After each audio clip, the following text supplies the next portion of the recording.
আল্লাহর হাবিব সাল্লাল্লাহু আলাইহি ওয়াসাল্লাম বললেন, কিয়ামতের একটা আলামত, কিয়ামতের আগে তোমাদের বক্তব্য হয়ে যাবে লম্বা, সালাত হয়ে যাবে খাটো। সালাতের পরে তাসবিহ পড়তে চায় না লোকজন, ব্যস্ত, মহাব্যস্ত, সুপার বিজি। কোত্থেকে আসলে এই ব্যস্ততা? আপনি রবের সাথে মুনাজাত, না যা ইউনাজি মুনাজাত, আপনার রবের সাথে একাকী নীরবে কথা বলতে মনে চায় না আপনার? এত তাড়াহুড়ো কিসের? ধীর স্থির হন, একটু স্থির হন, একটু মনোদৈহিক প্রশান্তি অর্জনের চেষ্টা করেন। সব সময় ব্যস্ত, ধাক্কাধাক্কি, উচ্ছৃঙ্খলা, এগুলো আমাদেরকে শেষ করে দিয়েছে। এজন্য লম্বা চোরা বক্তব্য ঠিক না। বক্তব্য শুনতে আমাদের ভালো লাগে, আমল করতে ভালো লাগে না। বক্তব্যটা শেষেই সিগারেট ধরায়, আছে না নাই? মাহফিল শেষেই বিড়ি ধরায়, কয় চমৎকার ওয়াজ করছে হুজুরে। ওয়াজটা সেরকম হয়েছে, অনেক কণ্ঠ সুন্দর হুজুরের। এতদিন ইউটিউবে দেখছি, আজকে সরাসরি দেখাইছি, আছে না নাই? তো কি লাভ হয়েছে? লাভটা হয়েছে কি? এই যে মাহফিল শেষে বিড়িটা ধরাইলেন আর গেলেন, কোনো লাভ হয় নাই। এগুলো থেকে বেরিয়ে আসতে হবে। বছরের পর বছর আমাদেরকে শেখানো হয়েছে একভাবে, কেউ এই পরিবর্তনের আওয়াজ তোলে নাই। আওয়াজ আপনাকে তুলতে হবে। আওয়াজ তোলার জন্য এত মানুষ লাগে না, আপনি একাই যথেষ্ট। আপনি দাঁড়ান না সামনে, দেখবেন আপনার সামনে কেউ টিকে থাকতে পারবে না, ঠিক কিনা? কিন্তু আপনার শক্ত সিদ্ধান্ত লাগবে, পরিবর্তনের জন্য শক্ত মানসিকতা লাগবে, যে আমি পরিবর্তন করতে চাই। We have to change. যুগ জামানা পাল্টে দিতে চাই না অনেকজন। এক মানুষই আনতে পারে জাতির জাগরণ। এক মানুষই বিপদকালে বাঁচায় কাফেলায়, ক্ষুদ্র ডিঙ্গি বাঁচায় জাহাজ অসীম দরিয়ায়। এজন্য আপনার শক্ত সিদ্ধান্ত পারে আপনার মৌলভীবাজারটাকে দেশের শ্রেষ্ঠ জেলা, শ্রেষ্ঠ থানা হিসেবে আল্লাহর কাছে কবুল করতে, ঠিক কিনা? এজন্য লম্বা চূড়া আলোচনা ঠিক না। ছোটখাটো অল্প কয়েকটা মেসেজ নিয়ে যেতে পারলেই that's enough. One of the minor sign before the day of judgment, your Islamic lectures will be very longer and your salah 5 times a day will be shorter. কিয়ামতের আগে বক্তব্য লম্বা, নামাজ খাটো, তাসবিহ পড়ে না, ব্যস্ত, মহাব্যস্ত। এই মহাব্যস্ততা ছাড়েন, কোরআন সুন্নাহর দিকে ফিরে আসেন। বরকত দিবে কে? বিশ্বনবীর মসজিদে নববীর ফ্লোর বালুর ফ্লোর ছিল, আমাদের ফ্লোর টাইলস। আল্লাহর হাবিব সাল্লাল্লাহু আলাইহি ওয়াসাল্লামের মসজিদে বালি নিচে, এই বালিতে নামাজ পড়তেন। বৃষ্টি হলে কাদামাটি হয়ে যেত, কাদামাটিতেই সেজদা করতেন। সেজদা করলে কাদার মাটি আল্লাহর হাবিব সাল্লাল্লাহু আলাইহি ওয়াসাল্লামের নাকে আর কপালে লেগে যেত। তিনি সালাম ফিরিয়ে সাহাবাদের দিকে মুখ ফিরিয়ে বসলে দেখতেন প্রতিটা সাহাবীর নাকে আর কপালে কাদার মাটি মিশে আছে। তার মানে প্রিয় নবী সাল্লাল্লাহু আলাইহি ওয়াসাল্লামের মসজিদে নববী ছিল কাঁচা, কিন্তু মুসল্লি ছিল পাকা। আমাদের মসজিদগুলা হয়েছে পাকা, কিন্তু মুসল্লি কাঁচা, ঠিক কিনা? ফজরের সালাতে মানুষ নাই। ইমাম সাহেব আছেন কে কে এলাকায়? দেখি ইমাম, মসজিদের ইমাম, মাশাআল্লাহ। আপনাদের এইখানে ওই মসজিদে ফজরের নামাজে কয় কাতার হয়? 5 জন 6 জন? কেনে এত কম? খেনে হ্যাঁ আসে না, আসতে চায় না লোকজন। তো এই যে 5-6 জন ফজরের সালাতে, কল্পনা করতে পারেন ফজরের সালাতে এত কম লোক। ফজরের জামাতে লোক যায় না, এটা একটা মহামারী। যেদিন ফজরের জামাতের দৃশ্য আর জুমার নামাজের দৃশ্য একরকম হয়ে যাবে, ওই দিনই বাংলাদেশে ইসলাম কায়েম হয়ে যাবে। এখন স্লোগান তুলে বিপ্লব বিপ্লব, ইসলামী বিপ্লব। আর ফজরের সময় আমি কম্বলের ভিতরে, আছে না নাই? কোনো বিপ্লব হবে না। ফজরের নামাজ জামাতে পড়ুন, সকালটারে বরকতময় করে দিবে কে? আল্লাহর হাবিব সাল্লাল্লাহু আলাইহি ওয়াসাল্লামের মসজিদ ছিল সবার জন্য উন্মুক্ত, এখানে সবাই আসতে পারত। এজন্য মসজিদ হবে সবার। আমরা মসজিদের আবাদকারী হতে চাই। এজন্য রাব্বুল আলামিন বলেন, ইন্নামা ইয়া'মুরু মাসাজিদাল্লাহি মান আমানা বিল্লাহি ওয়াল ইয়াউমিল আখির ওয়া আকামাস সালাতা ওয়া আতাজ যাকাতা ওয়া লাম ইয়াখশা ইল্লাল্লাহ فعسى أولئك أن يكونوا من المهتدين। সুবহান আল্লাহ পড়েন। রব্বুল আলামিন বললেন, মসজিদের আবাদকারী হবে তারা যারা আল্লাহর প্রতি ঈমান আনে, আখিরাতের প্রতি ঈমান আনে, যারা সালাত কায়েম করে, যারা যাকাত আদায় করে, যারা দুনিয়ার কাউকে ভয় পায় না, ভয় পায় একজনকে। চিল্লায় বলেন তিনি কে? যাদের হৃদয়ে আছে আল্লাহর ভয়, তারা কবু পথ ভুলে যায় না। আল্লাহর প্রেম ছাড়া এই দুনিয়া কারো কাছে কোনো কিছু চায় না, ঠিক কিনা? তাহলে যারা মসজিদের আবাদকারী এরা ভয় পায় একজনকে, চিল্লায় বলেন তিনি কে? মসজিদের আবাদকারীদের প্রথম গুণ, তারা আল্লাহ বিশ্বাস করে, তারা আখিরাতে বিশ্বাস করে, তারা সালাত কায়েম করে, তারা যাকাত আদায় করে, তারা আল্লাহ ছাড়া পৃথিবীর কাউরে ভয় পায় না। আল্লাহ বলেন ফাআসা উলাইকা আইয়াকুনু মিনাল মুহতাদিন, আশা করা যায় তারাই হলো হেদায়েতের রাস্তার উপরে আছে, ঠিক কি না? তারাই মসজিদের আবাদকারী, যারা মসজিদে যায় সালাত আদায় করে। এখন মসজিদের আবাদকারী আপনি হতে চান, আপনি মসজিদে যান না, আপনি আবাদকারী হতে পারবেন? মসজিদের অনেক সভাপতি আছে মসজিদে যায় না, আছে না নাই? মৌলভীবাজারে এই সমস্যা বোধহয় নাই। মসজিদের সেক্রেটারি মসজিদে যায় না, আছে না নাই? তাহলে হইলো, এটা হইলো, এটা মেনে নেওয়া যায়? এই জন্য সভাপতি সাহেবরা, আপনি কষ্ট করে মসজিদ বানিয়েছেন, মসজিদে যাবেন। সভাপতি সাহেব আপনি মসজিদে যাবেন, সেক্রেটারি সাহেব আপনি মসজিদে যাবেন, তাহলে আপনি সঠিক মসজিদের আবাদকারী হবেন, ঠিক কিনা? আমরা মসজিদের আবাদকারী হতে চাই ইনশাআল্লাহ। পড়েন উমরানুল মাসাজিদ। মসজিদের আবাদ কি করে করতে হয়? মসজিদ আবাদ করার এক নাম্বার মাধ্যম হচ্ছে মসজিদ নির্মাণ করা। কি করা? নির্মাণ করা। খেয়াল করবেন, আল্লাহর হাবিব সাল্লাল্লাহু আলাইহি ওয়াসাল্লাম বলেছেন, মান বানা মসজিদান মিন মালিহি ফিদ দুনিয়া বানাল্লাহু লাহু বাইতান ফিল জান্নাহ। যে ব্যক্তি নিজের পকেটের টাকা খরচ করে দুনিয়াতে মসজিদ বানায়, আল্লাহ তাআলা তার জন্য জান্নাতে ঘর বানায়। 60টা জিনিস মানুষ মরে যাওয়ার পরে তার কবরে পৌঁছতে থাকে। ইন্না মিম্মা ইয়ালহাকুল মুমিন মিন হাসানাতিহি বা'দা মাউতিহি। মানুষ মরে যাওয়ার পরেও যে 60টা জিনিস তার কবরে পৌঁছায়, তার মধ্যে একটা হচ্ছে মসজিদান বানাহু।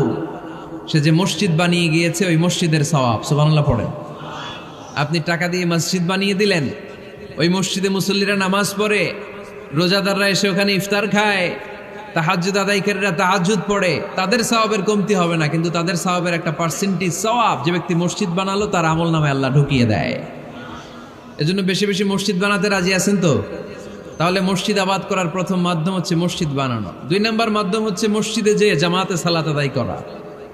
জামাতে সালাতুল জামাআ তাফদুলু সালাতাল ফাযযি বি27 দারাজা। ঘরে নামাজ পড়লে একা একা পড়লে যেই সওয়াব, জামাতে পড়লে 27 গুণ বেশি সওয়াব। সুবহানাল্লাহ বলতে পারলেন না? হে নামাজি আমার ঘরে নামাজ পড়ো আজ, দিল মে তোমার চরণ তলে হৃদয় যায় নামাজ।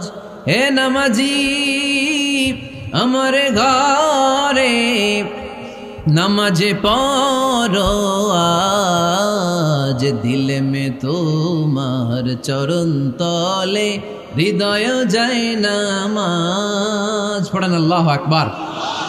কি সুন্দর লিখেছেন কাজী নজরুল ইসলাম। মসজিদ কেমন যেন মসজিদ তার নিজের ভাষায় আল্লাহর কাছে কেঁদে কেঁদে ফরিয়াদ জানায়, আল্লাহ নামাজিরা আমার ঘরে আসে না, কি সুন্দর টাইলস, কি সুন্দর মুসল্লা, কি সুন্দর এয়ার কন্ডিশন, সব আছে কিন্তু মুসল্লি নাই, ঠিক কিনা? মসজিদগুলো আল্লাহর কাছে ফরিয়াদ জানায়। এজন্য আমরা যেন মসজিদমুখী হই। কি মুখী? আওয়াজ করে বলতে হবে, কি মুখী? মসজিদমুখী। তাহলে মসজিদ আবাদের 1 নম্বর পদ্ধতি মসজিদ বানানো। 2 নম্বর মসজিদে বেশি বেশি যে জামাতে সালাত আদায় করা। 3 নম্বরে মসজিদের সাথে সম্পর্ক জুড়ে দেওয়া, হৃদয়টা যেন সবসময় মসজিদের সাথে লেগে থাকে। আল্লাহর হাবিব সাল্লাল্লাহু আলাইহি ওয়াসাল্লাম বললেন, সাবআতুন ইউযিল্লুহুমুল্লাহু ফি যিল্লিহি ইয়াওমা লা যিল্লা ইল্লা যিল্লু। 7 শ্রেণীর ব্যক্তিকে আল্লাহ তাআলা কিয়ামতের দিন আরশের নিচে ছায়া দিবে, যেদিন আল্লাহর আরশের ছায়া ছাড়া কোনো ছায়া পৃথিবীতে থাকবে না। সেই দিনটা কি এই দিনের মতো? কিয়ামতের দিনটা আজকের এই দিনের মতো হবে? 50,000 বছর হবে। এটা লেন্থ, এটা ডিউরেশন। কাআন সাফসাফা লা তারা ফিহা ইওয়াজা ওয়ালা আমতা। লেভেল প্লেইন ফিল্ড, তামার জমিন। একটু কল্পনা করেন তো ওই দিনটা কত ভয়ঙ্কর। বাবা ছেলেরে চিনবে না ওই দিন, ছেলে বাবারে চিনবে না, স্ত্রী স্বামীকে চিনবে না, স্বামী স্ত্রীকে চিনবে না, পীর সাহেব মুরিদ চিনবে না, মুরিদ পীর সাহেবকে চিনবে না, নেতা কর্মীকে চিনবে না, কর্মী নেতাকে চিনবে না। হায় হায়, ইয়া নাফসি ইয়া নাফসি বলে কাঁদবে। সূর্যটা মাথার কাছে চলে আসবে, সূর্যের তাপে মাথার মগজগুলো গলে গলে নাকের ছিদ্র আর কানের ছিদ্র দিয়ে টপ টপ করে বেয়ে বেয়ে পড়বে। তৃষ্ণায় মানুষগুলো পাগল পাড়া, জিব্বাটা বের হয়ে নাভি পর্যন্ত ঝুলতে থাকবে। সেদিন সবাই পাগলের মতো ছুটতে থাকবে, কোনো ছায়া নাই আল্লাহর আরশের ছায়া ছাড়া। আল্লাহর হাবিব বললেন 7 শ্রেণীর ব্যক্তিকে আল্লাহ তাআলা আরশের নিচে ছায়া দিবেন। এর মধ্যে 1 শ্রেণীর ব্যক্তি রাজুলুন কলবুহু মুআল্লাকুন বিল মাসাজিদ, ওই ব্যক্তি যার হৃদয়টা সবসময় আল্লাহর মসজিদের সাথে লেগে থাকে। মসজিদের সাথে যার হৃদয় লেগে থাকে তাকে আরশের নিচে ছায়া দিবে কে? এজন্য মসজিদের সাথে যেন আমাদের হৃদয়গুলো লেগে থাকে। অনেকেই দেখবেন এত ভালো নামাজে, জোহর পরে টেনশন করে আসরটা কই পড়বো, আসর পরে চিন্তা করে মাগরিবের সময় আমি কোথায় থাকবো, মাগরিবের সময় টেনশন, ইস এশাটা হয়ে গেলেই তো শেষ। এরকম লোক আছে না নাই? এদেরকে সেই কঠিন ভয়াবহ দিনে আরশের নিচে ছায়া দিবে কে? তারপরে মসজিদ আমাদের 4 নাম্বার পদ্ধতি, মসজিদকে পরিচ্ছন্ন রাখা, মসজিদকে ঝাড়ু দেয়া। মসজিদকে যারা পরিষ্কার করে তাদের হৃদয়ের যন্ত্রণা দূর করে দেয় কে? সাইয়েদনা ইব্রাহিম আলাইহিস সালাম এবং ইসমাঈল আলাইহিস সালামকে আল্লাহ তাআলা আদেশ করেছেন, তাহহিরা বাইতিয়া লিত-তাইফিনা ওয়াল আকিফিনা ওয়ার রুকআই সুজুদ। হে ইব্রাহিম, ইসমাঈল, বাপ বেটা দুইজন মিলে মসজিদ ঝাড়ু দাও। কি ঝাড়ু দাও? মসজিদেরি ঝাড়ু বড়দার ও কমারে হাত শোনো আমারে মুনাজাত। পড়েন, শোনো শোনো ইয়া ইলাহি আমারে মুনাজাত, শোনো আমারে মুনাজাত। পড়েন আমিন। মসজিদ ঝাড়ু দেওয়া মসজিদ আবাদের অন্তর্ভুক্ত। আপনারা কেউ কোনোদিন মসজিদ ঝাড়ু দিয়েছেন নাকি? কে কে দিয়েছেন দেখি? সবাই? সবাই মসজিদের খাদেম? মাশাআল্লাহ। আমিও দিছি মসজিদ ঝাড়ু, অনেক দিছি। মাশাআল্লাহ, আল্লাহ তুমি কবুল করো। যাদের হৃদয়ে বড় জ্বালা, ফ্যামিলিতে সুখ নাই, শান্তি নাই, তারা হৃদয়ে প্রশান্তি আনতে চাইলে এতিমখানায় যাবেন, এতিমের মাথায় হাত বুলিয়ে দিবেন, এতিমের মুখে খাবার তুলে দিবেন। আপনার হৃদয়টারে নরম করে দিবে কে? আল্লাহর ঘর মসজিদে যাবেন, নিজ হাতে মসজিদটারে একটু পরিষ্কার করে দিবেন, আপনার জীবনটারে উজালা করে দিবে কে? তাহলে এগুলো করার মাধ্যমে আমরা মসজিদের আবাদ করতে চাই। আমরা মসজিদের আবাদকারী হতে চাই কি চাই না? আল্লাহর ঘর মসজিদ আবাদ করার মতো শ্রেষ্ঠ কাজ পৃথিবীতে হতে পারে না। এই মসজিদের কিছু আদব আছে, আল্লাহ রাসূল সাল্লাল্লাহু আলাইহি ওয়াসাল্লাম বলেছেন এই আদবগুলো মেনটেন করে যেন আল্লাহর ঘর মসজিদের সাথে আমরা ব্যবহার করি। মসজিদের 1 নম্বর আদব হচ্ছে মসজিদে ওযুর সাথে প্রবেশ করা। কিসের সাথে? ওযু করে পরিচ্ছন্ন হয়ে মসজিদে প্রবেশ করা। এজন্য অপবিত্র অবস্থায় গোসল ফরজ, এরকম অবস্থায় মসজিদে ঢোকা যাবে? কথা বলেন, ঢোকা যায়? যেই নারীদের মাসিক চলতেছে, মেনস্ট্রুয়েশনাল পিরিয়ড চলতেছে, ওই নারীদের পক্ষে মসজিদে ঢোকা জায়েজ আছে? নাই। তাহলে এটা হলো 1 নম্বর আদব। মসজিদে ঢোকার সময় কি করে ঢুকবো? ওযু করে। আওয়াজ করে বলেন, কি করে ঢুকবো? ওযু করে। 2 নম্বর আদব হচ্ছে মসজিদে যাওয়ার সময় সবচেয়ে ভালো জামাটা পরে যাব, সবচেয়ে ভালো পাঞ্জাবিটা পরে যাব। জান তো আপনারা? না সবচেয়ে সিরাটা পরে যান? হ্যাঁ, অনেকের নামাজের জন্য একটা পুরান জামা আছে, সিরা পাড়া, এদিকে হাত উঠাইলে দিকতে দেখা যায়, আছে না নাই? সবচেয়ে সিরা পাড়াটা রাখে নামাজের জন্য, কপাল পোড়া। আর সুন্নাতে খাতনার অনুষ্ঠানে গেলে মাশাআল্লাহ লেহেঙ্গা গায়ে দেওয়া যায়, আছে না নাই? না, আপনি ইবাদতের জন্য সবচেয়ে সুন্দর জামাটা রাখবেন।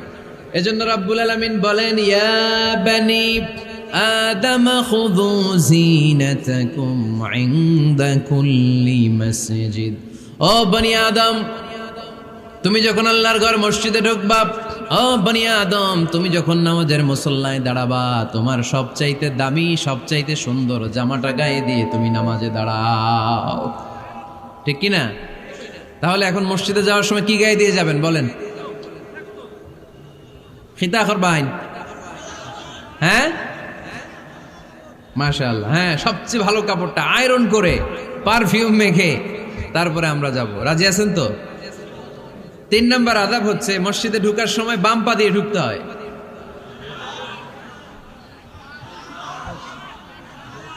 কোন পা? আরো জোরে। এদেরকে গুতা মারা লাগে, নাইলে আওয়াজ বাড়ে না। এরকম ভলিউম টাইট করতে হয়, ভলিউম হাই করলে আর পরে বাড়ে, এমনি বলতে চায় না। আর ঘটনা কি?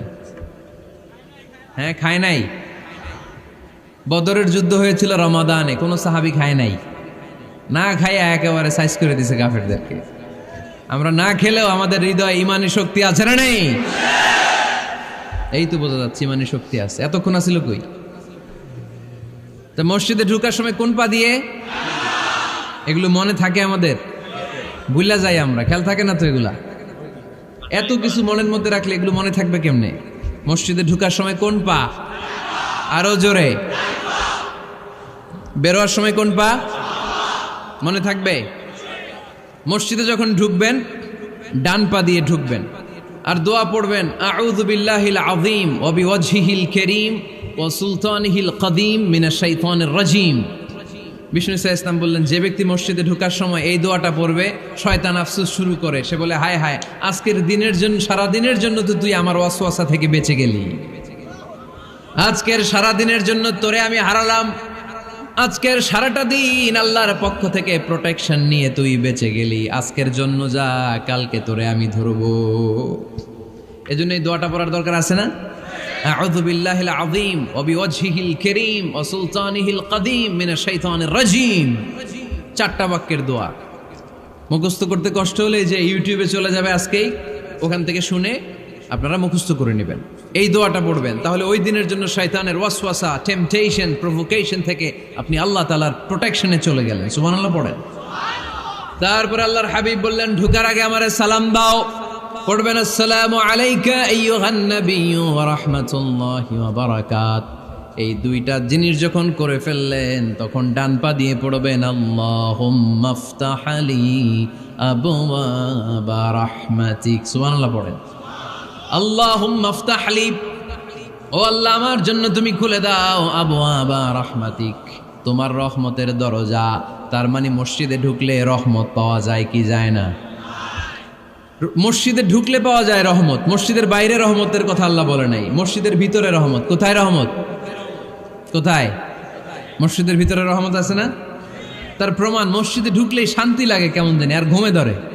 মসজিদে ঘুমাইছেন কারা কারা দেখি? সবাই ঘুমাইছেন? আরে আমি কত ঘুমাইছি। জুমার নামাজের সময় যে কি ঘুম আসে, আসে আসে, কমন পড়ছে, একেবারে কমন পড়ে গেছে। ঘুম আসে কারণ রহমত, রহমতের ঝিরি ঝিরি বাড়িধারা আল্লাহ তাআলা আরশের উপর থেকে নাজিল করতে থাকে, আর এই রহমতের কারণে হৃদয়টা প্রশান্ত হয়ে যায়, অনেকের ঘুমও চলে আসে, ঠিক কি না? এজন্য আল্লাহুম্মা ইফতাহ লি আবওয়াবা রাহমাতিক, ও আল্লাহ তোমার রহমতের দরজাগুলো আমার জন্য খুলে দাও। এই দোয়া পড়লে রহমতের দরজা খুলে দেয় কে? আবার মসজিদ থেকে যখন বের হবেন তখন কোন পা দিয়ে? জোরে বলেন। বাম পা দিয়ে কি পড়বেন? আল্লাহুম্মা ইন্নী আসআলুকা মিন ফাদলিক, ও আল্লাহ তোমার কাছে আমি তোমার পক্ষ থেকে ফদল চাই, মানে রিজিক চাই। রিজিক দেয়ার মালিক কে? তার মানে খুব সোজা সাপটা কথা হচ্ছে, মসজিদের ভিতরে পাওয়া যায় রহমত, আর বাইরে পাওয়া যায় ফদল বা রিজিক। বাইরে পাওয়া যায় কি? রিজিক। মসজিদের ভিতরে রিজিক আছে, তার মানে সারাদিন মসজিদে বসে থাকলে রিজিক মিলবে। নামাজের সময় নামাজ পড়তে হবে, কাজের সময় কাজ করতে হবে, এটাই হচ্ছে ইসলামের বিধান। নামাজের সময় নামাজ, কাজের সময়। আমি প্রশ্ন করব, আওয়াজ করে উত্তর দেন। নামাজের সময়, কাজের সময়, নামাজের সময়, কাজের সময়, এটা মনে থাকবে। এজন্য আল্লাহ বললেন ফাইদা কুদিয়াতিস সালাতু ফান্তাশিরু ফিল আরদি ওয়াবতাগু মিন ফাদলিল্লাহ। যখন তোমাদের সালাত শেষ হয়ে যায়, আল্লাহর রিজিক অন্বেষণের জন্য আল্লাহর জমিনে তোমরা ছড়িয়ে যাও। নামাজের সময় আসবেন, নামাজ শেষ বের হয়ে যান। ফান্তাশিরু ফিল আরদ, জমিনে ছড়িয়ে পড়ো। নামাজ শেষ, চেয়ারম্যান সাহেব চলে যাবে ইউনিয়ন পরিষদের ভেতরে, ছাত্ররা চলে যাবে হাই স্কুলে, মেম্বার অব দ্য পার্লামেন্ট চলে যাবে সংসদে, সেনাবাহিনীর লোকেরা চলে যাবে ক্যান্টনমেন্টে, ব্যবসায়ীরা চলে যাবে তাদের বাজারে, সিএনজি ওয়ালারা সিএনজি নিয়ে ব্যবসা শুরু করবে, রাস্তায় নেমে যাবে, চিল্লায় বলেন ঠিক কিনা?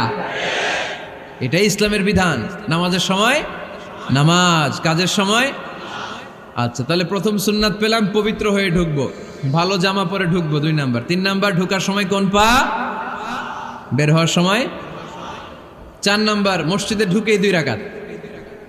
মসজিদে ঢুকে কয় রাকাত পড়েন আপনারা? তাহিয়াতুল মসজিদ, মসজিদে আপনি ওয়েলকাম জানাবেন, ঢুকেই 2 রাকাত পড়বেন, ওযু করলেই 2 রাকাত।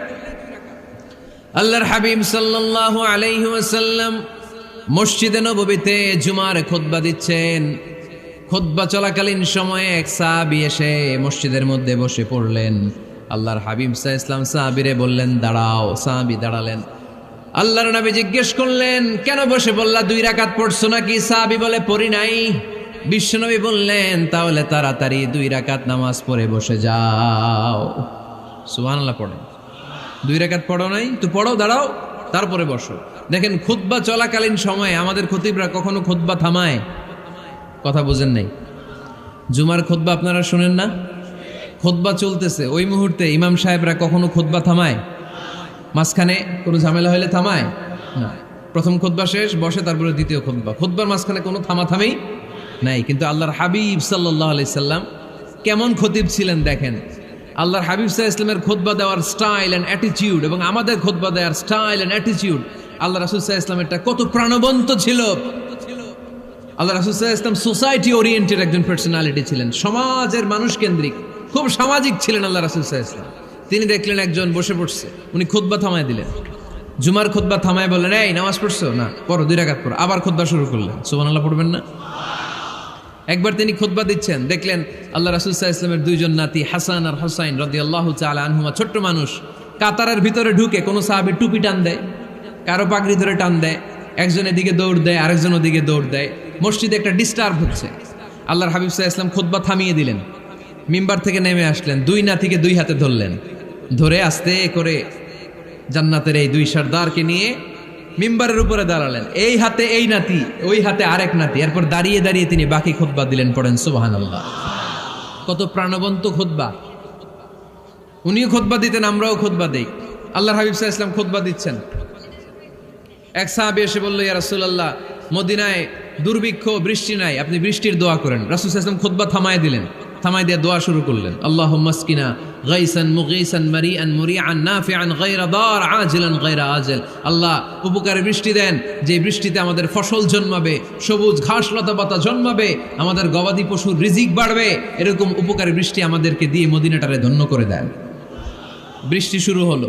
জুমাবার বৃষ্টি, শনি রবি সোম মঙ্গল বুধ বৃহস্পতি শুক্র, টানা 7 দিন বৃষ্টি। এবার বৃষ্টির চোটে মদিনায় বন্যা হয়ে গেছে। এতদিনে দুর্ভিক্ষ, এতদিনে কি?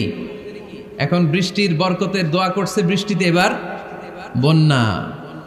যেই সাহাবী বৃষ্টির জন্য দোয়া করতে বলেছিলেন, পরের জুমাবারের খুতবার সময় এসে ওই সাহাবী বলেন ইয়া রাসূলুল্লাহ, আবার খুতবার মাঝখানে ইয়া রাসূলুল্লাহ, আর বৃষ্টির দরকার নাই, আর দরকার নেই, এবার বৃষ্টি বন্ধের দোয়া করেন। আল্লাহর হাবিব সাল্লাল্লাহু আলাইহি ওয়াসাল্লাম খুতবা থামিয়ে আবার বন্ধের দোয়া, আল্লাহুম্মা হাওয়ালাইনা ওয়ালা আলাইনা, হে আল্লাহ আমাদের চারিদিকে দেন, মদিনাতে আর বৃষ্টির দরকার নাই। চিল্লায় পড়েন সুবহানাল্লাহ। এজন্য খতিব হবে এরকম প্রাণবন্ত খতিব। সমাজে কি চলে, কি ক্রাইসিস, কি সংকট, ইয়াংরা কোন সমস্যায় ভোগে, আমাদের রাজনৈতিক অঙ্গনে কি সমস্যা, আমাদের অর্থনৈতিক অঙ্গনে কি সমস্যা, আমাদের সামাজিক অঙ্গনে কি সমস্যা, আমাদের পরিবারগুলোর ভেতরে কি ঝামেলা, প্রত্যেকটা কথা মসজিদের মিম্বার থেকে আসার দরকার আছে না নাই? আল্লাহর হাবিব সাল্লাল্লাহু আলাইহি ওয়াসাল্লাম এভাবেই সমাজকে ঠিক করে দিতেন। 2 রাকাত মসজিদে ঢুকে আজকে থেকে আমরা পড়ব। মসজিদে ঢুকলেই কয় রাকাত মনে থাকবে না ভুলে যাবেন? তারপরে আল্লাহর হাবিব সাল্লাল্লাহু আলাইহি ওয়াসাল্লাম বলেছেন খবরদার কবরের উপর মসজিদ বানিও না। কবরস্থান একদিকে, মসজিদ আর একদিকে। কিন্তু বাংলাদেশে মসজিদের সাথে কবর মিলানো আছে না নাই? ছোট্ট একটা মসজিদ কিন্তু এত বড় বাবার কবর আছে না নাই? এগুলো করবেন না আপনি। আগে হবে মসজিদ, পরে কবরস্থান। যেমন মসজিদে নববী হয়েছে আগে, তারপরে বিশ্বনবীর কবর এখানে আছে না নাই? মসজিদে নববী প্রতিষ্ঠিত হয়েছে আগে, পরে বাকি কবরস্থান আছে না নাই?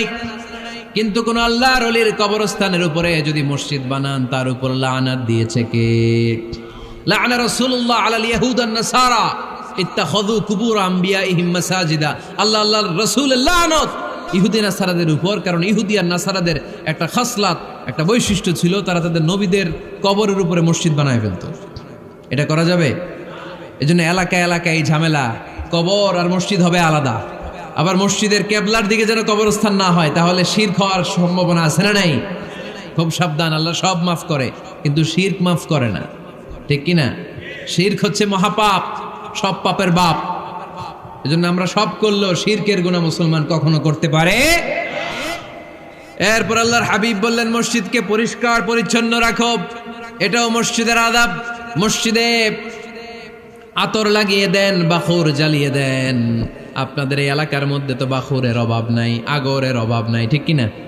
গতকাল প্রোগ্রাম ছিল কই? সুজানগর, আগরের রাজধানী। আগর চিনেননি আপনারা? হ্যাঁ, এই যে দেহনেল উদ পারফিউম, আপনাদের এই যে মাহতাব সাহেবের আল হারামাইন, এরপরে যে আজমল কোম্পানি, এও আপনাদের এই মৌলভীবাজার এলাকার। এরকম অনেক কোম্পানি আছে দুবাই ভিত্তিক, গোটা বিশ্বে ওনারা ব্র্যান্ডিং করেছে। এগুলোর র ম্যাটেরিয়াল, কাঁচামাল যায় হচ্ছে আপনাদের মৌলভীবাজার থেকে।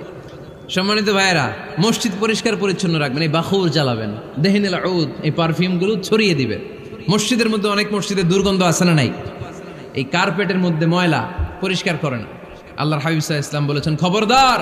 আম্মা জান আয়েশা বর্ণনা করেন, আমার রাসূলুল্লাহ সাল্লাল্লাহু আলাইহি ওয়াসাল্লাম বিবিনাইল মসজিদ ফি দুয়ার ওয়া আন তুতাইয়াবা ওয়া তুনাযাফ, আমরা যেন এলাকা এলাকায় মসজিদ বানাই, মসজিদগুলোকে যেন পারফিউম দিয়ে, আতর দিয়ে সুগন্ধময় করে দেয়। বিশ্বনবী আদেশ করেছেন, সুবহানাল্লাহ পড়েন। এজন্য কোনো অপরিচ্ছন্ন মসজিদ থাকতে পারবে না। মসজিদের পাশ দিয়ে গেলে আতরের ঘ্রাণে আমোদ হয়ে লোকজন যেন বুঝতে পারে এটা আল্লাহর ঘর, মসজিদ। চিল্লায় বলেন ঠিক কিনা? এরপর আল্লাহর হাবিব সাল্লাল্লাহু আলাইহি ওয়াসাল্লাম বলেছেন, মসজিদের আরেকটা আদব হলো মসজিদকে অতিমাত্রায় ডিজাইন না করা। বেশি ডিজাইন করা যাবে না। এমন ডিজাইন করা যাবে না যে এটা মসজিদ বোঝাই যায় না। এত লাইটিং ফাইটিং করে, এটা কি মসজিদ না কমিউনিটি সেন্টার বোঝাই যায় না? আছে না নাই? আছে। এরকম যেন আমরা না করি সম্মানিত ভাইয়েরা। বিশেষ করে মসজিদের সামনের দেয়ালে। কোন দেয়ালে? সামনের দেয়ালটা, কেবলার দিকে যেই দেয়াল, এই দেয়ালটা হতে হবে ফ্রেশ, যাতে করে মানুষের দৃষ্টি আকর্ষণ না করে। প্রায় মসজিদের দেয়ালের মাঝখানে দেখবেন আপনি ক্যালেন্ডার ঝুলায় রাখে, আছে না নাই? মৌলভীবাজারের কি অবস্থা? খিতা খবর আছে? তো এই যে ক্যালেন্ডার ঝুলায় রাখে, ওইখানে দেখবেন বিভিন্ন মসজিদের ছবি, এতিমখানার ছবি, মানুষের ছবি। তো মানুষ নামাজে পড়ে আবার ওগুলোও তাকায়, আছে না নাই? প্রথম কাতারে পরে ওইখানে কি লেখা, এগুলো পরে তার ডিস্টার্ব হচ্ছে না? এই মুসল্লির দৃষ্টি যাতে অন্যদিকে না যায়, এটা খেয়াল রাখতে হবে। যদি পারা যায়, মসজিদের সামনে কোনো ঘড়ি টড়ি চলবে না। ঘড়ি মসজিদের পেছনের দেয়ালে, সময়সূচি পেছনের দেয়ালে, সব পেছনে। সময় কয়টা বাজে ওটা ইমাম দেখলেই চলবে, ইমাম এভাবে দেখে নিবে, আপনারাও দেখে নিবেন। কিন্তু সামনের দেয়ালটা যত সিম্পল করা যায়। আল্লাহর হাবিব সাল্লাল্লাহু আলাইহি ওয়াসাল্লাম নামাজ পড়া অবস্থায় সামনে এমন কিছু রাখতেন না যেটার দ্বারা আল্লাহর হাবিব সাল্লাল্লাহু আলাইহি ওয়াসাল্লামের সালাতে মনোযোগ অন্যদিকে চলে যায়। আমরা যখন সালাত পড়ি, যদি অন্যদিকে তাকাই, ফেরেশতার মাধ্যমে আল্লাহ একটা ডাক দেয়, বলে আকবিল, এই বান্দা ফিরে আয়, তোর নজর থাকা দরকার সেজদার জায়গায়, ফিরে আয়। আপনি আবার যখন অন্যদিকে তাকান, আল্লাহ বলে ফিরে আয়, সেজদার দিকে তাকা। আপনি আবার যখন ঘড়ির দিকে তাকান, আল্লাহ বলে আকবিল, ফিরে আয়, সেজদার দিকে তাকা। আপনি যখন আবার অন্যদিকে তাকান, তখন আল্লাহ বলে লা হাজাতা লি ইলা সালাতিক, তোর এই নামাজের দরকার আমার নাই। নাউজুবিল্লাহ পড়বেন না? তোর এই নামাজের দরকার আমার নাই। অজু করে কষ্ট করে যাকে খুশি করার জন্য আপনি সালাতে দাঁড়ালেন, উনি যদি বলে এই নামাজের দরকার নেই, তা কার জন্য নামাজ পড়লেন আপনি? কথা কি বুঝতে পেরেছেন?